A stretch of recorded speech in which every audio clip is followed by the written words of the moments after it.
Good evening and thank you for joining us. I'm Anna Botari. Worcester police make an arrest in connection to a fatal shooting Monday night on Worcester's Russell Street. Worcester police say an unresponsive man was found in a parked car covered in blood. Our Cam Jandro's live in the city tonight with the details. Cam? Anna, Worcester police have released very little on this case. They say they responded around this time yesterday, and when they got to the scene on Russell Street, they found a man dead in the front seat. Broken glass on Worcester's Russell Street. It's where police say a man was found dead in a car Monday night. They found a male slumped over in the front seat of a vehicle. The vehicle was parked. The male was unresponsive, covered in blood.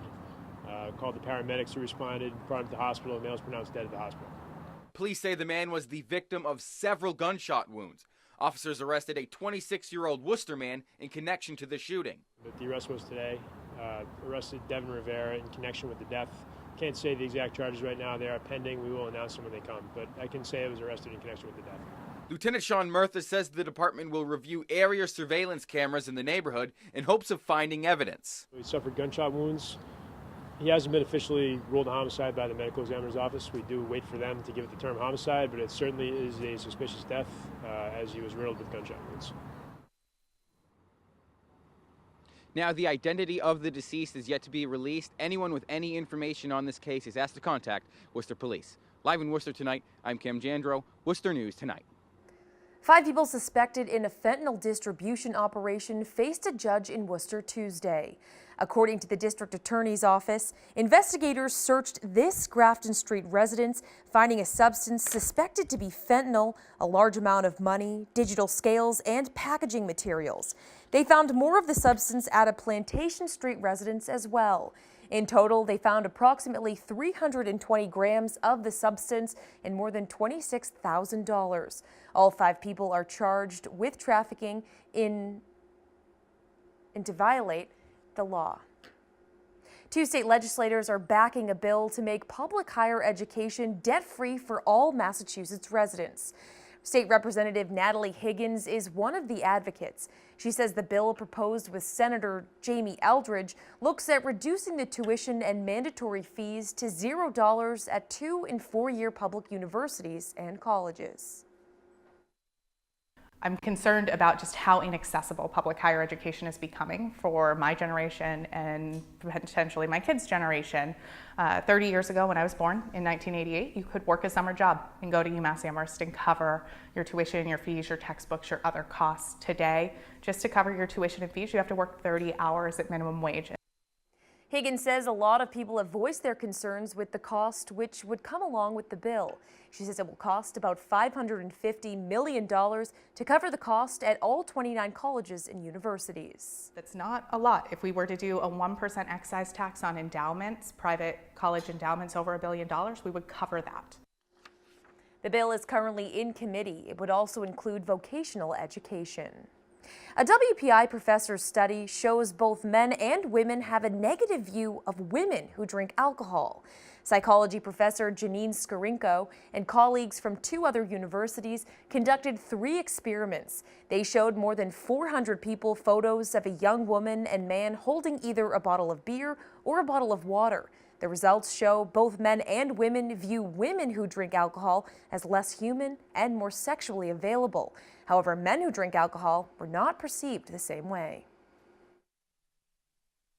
Holding the beer bottle mattered, right? So that female target who's just simply holding the beer bottle is evaluated very differently than when she's holding the water bottle. This was just a Facebook profile picture. You know nothing about the person. It's just a picture that they posted. So live and in action, certainly we're evaluating the people around us and we're perceiving them differently. Skarinko says the results give researchers insight into how to move forward. She says hopefully they can start to increase awareness of these issues and reduce the victimization of women, whether they're drinking or not. April showers are supposed to bring May flowers, but it's the middle of May and we've seen more rain than sunshine so far this month. The wet weather is affecting people across central Massachusetts. The town of Rutland had to close one of its roads because of a washout. They say this season's weather caused the erosion. Our Chandler Walsh has the details.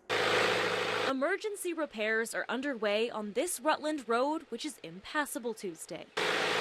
Town Administrator Michael Nicholson says weeks ago the town had noticed part of Turkey Hill Road was eroding. The pipe under the road actually failed and crushed in on itself, causing the water on either side of the dam to go around the pipe, and it just eroded the soil around and caused the roadway to collapse underneath it. The DPW placed metal plates over where it was collapsing and began monitoring it. This morning it collapsed wider than the plates, so crews needed to act fast and borrow a pump from the city of Worcester. Nicholson says it's all due to this season's weather. The amount of rain that we've just seen over the past month has just been crazy, and no one could have predicted that. We knew something had to be done, but we thought we'd be okay all the way until the summer, and then here we are. Just a very rural country road with trees growing out of the middle of the road, so you never know what to expect. Neighbor Leo Gingras came back to Rutland from a trip to Vermont and says the road is much different than when he left. There was no obvious deterioration of the roadway. It was just a slight swale. Last month, the town applied for and received a $34,000 municipal vulnerability grant from the state to fix the road. Those funds aren't available until July. Nicholson says the emergency repair should hold them over until then, and says they're lucky they applied for the grant when they did. We aren't scrambling to try to find the funding now that we need later on. It also gave us a reason to continue to come out and monitor the area so that we were able to find the road failure a lot quicker. The town says the road will likely remain closed for the next 2 to 3 days. They're hoping to finish repairs as soon as possible. In Rutland, Chandler Walsh, Worcester News Tonight. The wet weather also affecting many businesses. Golf courses are off to a quiet start, and some gardens and farms are experiencing one of the slowest seasons in years. Our Rosalind Flaherty has more. Breezy Gardens in Leicester says they haven't had a spring like this in 40 years. It's just really difficult to live with, and it's really difficult to farm with. The farm says their fields are so muddy they can't get on them to harvest fruits and vegetables. Not only is it affecting the field work now, but it will mean difficulty in harvesting early crop in June and July. Co-owner Kim Michek says they are also having a hard time selling flowers in their greenhouses because she says home gardeners don't want to go outside and plant. She says most years people can start planting on Mother's Day, but this year it's a different story. You can play with a few things in a greenhouse, but you can't turn on the sun. They are not the only business seeing negative effects from all the rain. Packachaw Golf Course in Auburn says their revenue is down 15%. We're unable to get carts out. We don't have cart paths, so we can't have carts on the golf course because it's too wet. Golf course superintendent Peter Corio says he has never seen a spring this bad. He says the machines are getting stuck when they cut the grass and says no one really wants to go outside. Usually in the spring they're anxious to play, and the way the weather's been, they just have no interest in coming out. Both businesses say they are remaining positive, hoping the sun will come out soon. Everybody go out and do a go-away rain dance because this is just absolutely the pits. Really, really tough here. Pray. Yeah, there's not much we can do. Rosalind Flaherty, Worcester News Tonight. Assumption College is one step closer to becoming a university. Assumption has applied to the state's Department of Higher Education. The school is now under review, a process which typically takes a couple of months. Under state law, to be designated a university in Massachusetts, a school must provide graduate programs in 4 or more distinct professional fields of study. In an email sent to faculty and staff Tuesday, the school's president says dean's candidates have been appointed to lead 3 of the 5 new schools.